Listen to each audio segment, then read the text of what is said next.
Top quality और consistent performance के लिए सिर्फ सिल्वर पंप नाम याद रखना। क्या अब ये समझा जाए कि अगर दोनों तरफ से धमकी दी जा रही है कि परमाणु युद्ध होगा, उसको अब नहीं रोका जा सकता, G7 का भी उस पर कोई असर नहीं होगा? क्योंकि इस वक्त बड़ी खबर आपको बता दें हम कि जो ईरानियन रेवोल्यूशनरी गार्ड के कमांडर इन चीफ है, उन्होंने एक बहुत बड़ी धमकी दी है। उन्होंने कहा है कि हमारे हमले बिल्कुल नहीं रुकेंगे, अगर इजराइल अपने हमले बंद कर दे तब भी हमारे हमले जारी रहेंगे। इजराइल जितना बता रहा है उससे ज्यादा नुकसान उसको हुआ है। ये IRGC ने बोला है कि ईरान भले से ही अब रुक जाए, लेकिन हम अपने हमले नहीं रोकने वाले हैं। तो शुभदा चौधरी जी, डॉक्टर शुभदा चौधरी, क्या अब ये समझा जाए कि अब परमाणु युद्ध के रास्ते में कोई भी नहीं है, ये इसको इनएविटेबल है?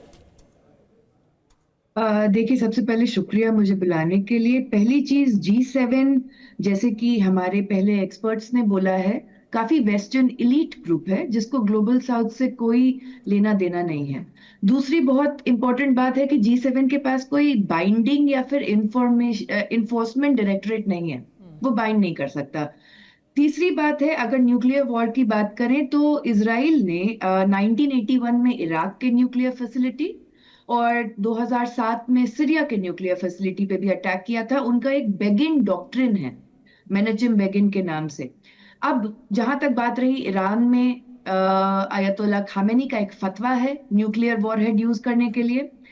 G7 की कोई भी कंट्रीज इजराइल के न्यूक्लियर वॉरहेड्स जो 80 से 90 हैं उनको रिकॉग्नाइज नहीं करता। एक न्यूक्लियर ओपेसिटी दे के रखा हुआ है, क्योंकि अगर रिकॉग्नाइज करेगा तो सैंक्शन करना पड़ेगा या NPT पे लाना पड़ेगा।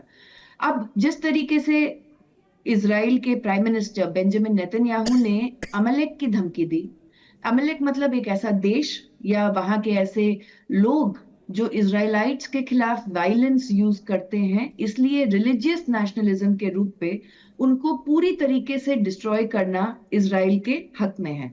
ये एक उन्होंने दिया है। वल्ला एक वेबसाइट है, इजरायली वेबसाइट है, जो बार बार ये धमकी दे रही है कि ईरान में आज रात को कुछ होगा जो पहले कभी नहीं हुआ है। दूसरी तरफ ईरान के भी जितने 224 से ज्यादा लोग मर चुके हैं ईरान में, तेहरान से काफी सारे लोग भागने की भी कोशिश कर रहे हैं। अगर वो रिफ्यूजी बनते हैं तो कहाँ जाएंगे?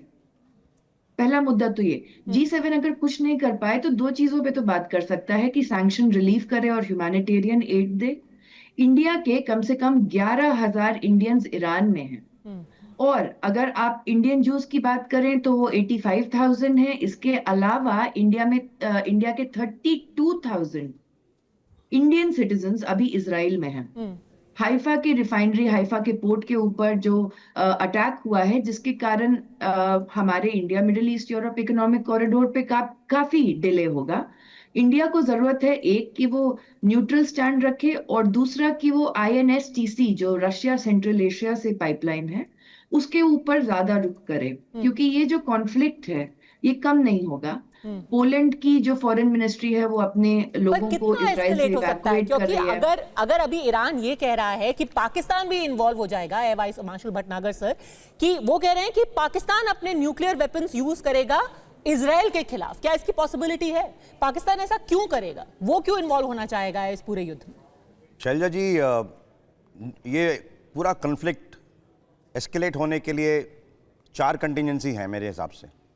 पहला, अगर ईरान ऐसी गुस्ताखी कर जाए कि वो US की जो फैसिलिटीज़ हैं, जो उसके करीब 80 यूनिट्स जो डिप्लॉयड हैं डिफरेंट फॉर्म्स में in and around middle east, उस पर अटैक करे गलती से, तो US ने ऑलरेडी बोला है कि वो बहुत अनप्रेसिडेंटेड जवाब देगा उसको, जो अभी तक कभी दिया नहीं है, जब अभी तक कभी हुआ नहीं है।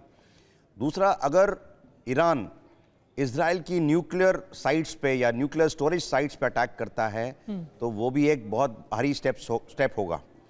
जैसा कि डॉक्टर चौधरी ने अभी बताया, इजराइल की बेगिन डॉक्ट्रिन है, उसके हिसाब से इजराइल हमेशा एब्सोल्यूट एम्बिग्युइटी क्रिएट करके रखा है अपने न्यूक्लियर एसेट्स के बारे में और कैसे रिस्पॉन्ड करेगा उसके बारे में।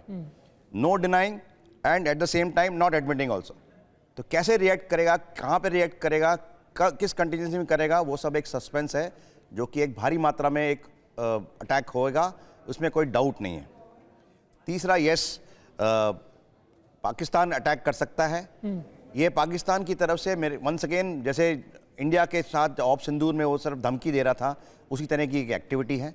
पाकिस्तान के खुद के न्यूक्लियर वेपन्स अभी खुद सेफ नहीं हैं। उनके हमने जो नवाब शाह में अटैक किया उसमें बहुत सारी कंटिजेंसीज, बहुत सारे चैलेंजेस, बहुत सारे इश्यूज निकल के आए हैं, उनको उसी को सॉर्ट आउट करना है। पाकिस्तान ये इस तरह की स्टेटमेंट इसलिए दे रहा है बिकॉज वो अभी रेलेवेंस में रहना चाहता है। As of now Pakistan is the only Islamic country जिसके पास न्यूक्लियर बॉम्ब है। तो वो बताना चाहता है मैं भी हूँ अभी रेस में और मेरे पास न्यूक्लियर बॉम्ब है। इससे अलावा ये कुछ नहीं है। अगर एक बार भी पाकिस्तान ने ऐसी गलती करी तो उसको बहुत भारी मुआवजा देना पड़ेगा।